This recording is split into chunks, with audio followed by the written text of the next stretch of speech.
আপনার মানি ব্যাগের মধ্যেই একটা জিনিস আছে তো, যদি না থাকে আপনি অর্থ ইনকাম করবেন কিন্তু জলের মতন খরচা হয়ে যাবে।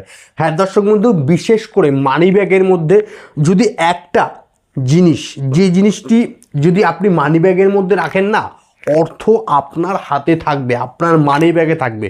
তাই নিয়ে আজকের এই ভিডিওটি। দর্শক বন্ধু, আপনি ইনকাম তো করছেন কিন্তু জমাতে পারছেন না, খরচা হচ্ছে জলের মতন। তাহলে একটি জিনিস শুধু আপনার মানি ব্যাগে একবার রেখে দেখুন, দেখবেন আপনার আর্থিক ভাগ্য উন্নতির প্রবল যোগ তৈরি হবে। কি রাখবেন তাই নিয়ে আজকের এই ভিডিওটি শুরু করার আগে বলবো, ভিডিওতে যারা এখনও পর্যন্ত দেখছেন, জানতে চান, তাদের সকলের উদ্দেশ্য হলো ভিডিওর কমেন্ট বক্সে জয় মা লক্ষ্মী লিখতে ভুলবেন না। দর্শক বন্ধু, তাহলে চলুন শুরু করি।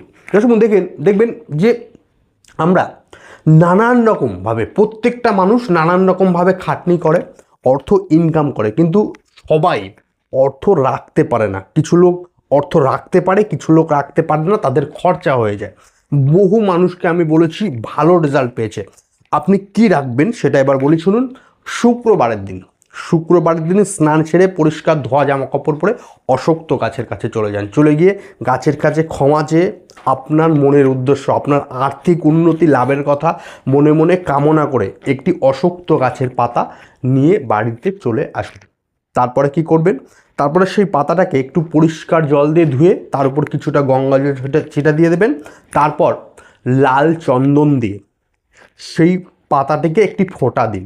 ফোঁটা দিয়ে আপনার ঘরের মা লক্ষ্মীর ছবি, মূর্তি যাই আছে তার সামনে আপনি রেখে দিন। পাতাটা রেখে দিয়ে আপনি আপনার মনোকামনা জানান।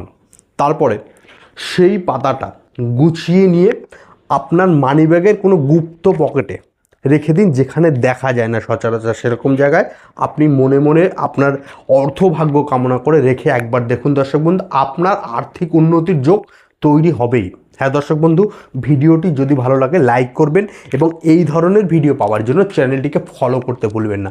সুস্থ থাকুন, ভালো থাকুন, জয় মা তারা।